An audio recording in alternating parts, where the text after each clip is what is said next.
Պատրաստում եմ մածունով կաթ։ Սարքել եմ յուղոտ փշոր, մեջտեղից փոս ենք անում, ավելացնում ենք մի պտղունց աղ, մի հատ ձու, մեկ բաժակ մածունի վրա ավելացնում ենք կես քեթեի գդալ սոդա, կես ճաշի գդալ քացախ խառնում ենք, ավելացնում ենք փոսիկի վրա, ավելացնում ենք մի պտղունց վանիլին ու խառնում ենք, հունցում ենք խմոր։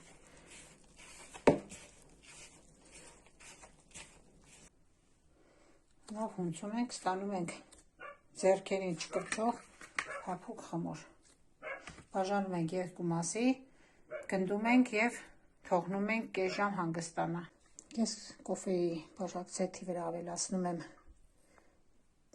կես բաժակից մի քիչ ավել շաքարավազ, մի պտղունց վանիլ,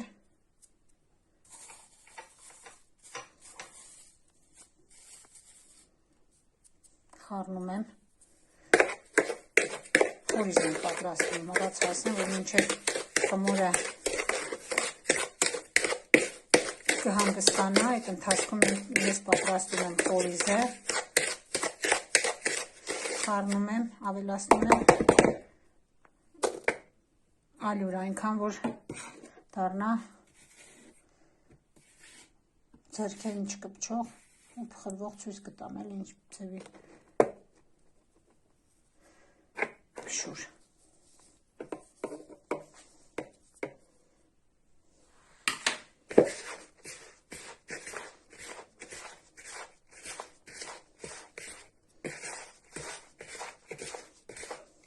Ոնց որ մի քիչ էլ ենք ավելացնելու, մոտավորապես մի բաժակ։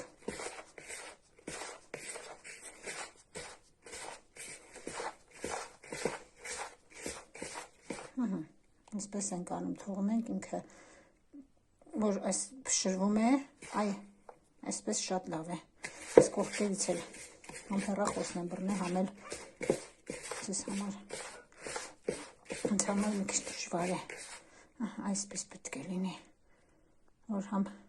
ոչ պինդ լինի, ոչ է շատ թույլ, որ կարենանք, այսպես եմ որոշում, ինքը շատ հանգիստ փխրվում է։ Սպասենք մի քիչ խմորը հանգստանա ու կրտնագենք ու թխենք մեր մածունով կաթոնին։ Նախորոք ջեռոցը կտաքացնեմ 170 աստիճան ու կթխենք 170 աստիճանի տակ, մինչև որ ինքը կարմրի։ Մի գունդը խորիզ եմ դրել, կրտնակել եմ խորիզ եմ դրել, հիմա էլ դեղնուզ կքսեմ երեսներին ու կդնեմ ջեռոցը, պատրաստ կլինի մեր մածունով կաթան։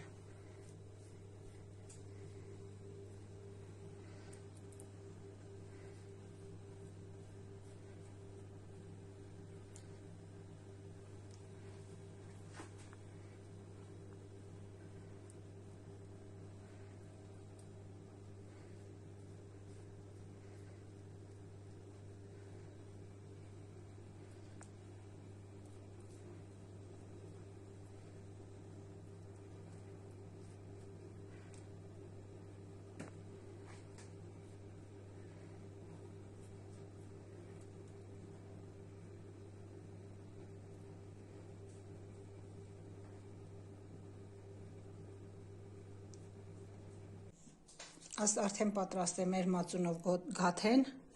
հանել եմ ջեռոցից, մի քիչ հովանա և վայելենք սուրճը, սուրճ դնենք ու վայելենք։ Իսկ եթե հավանեցիք իմ վիդեոն, բաժանորդագրվեք, լայքեք ու տարածեք։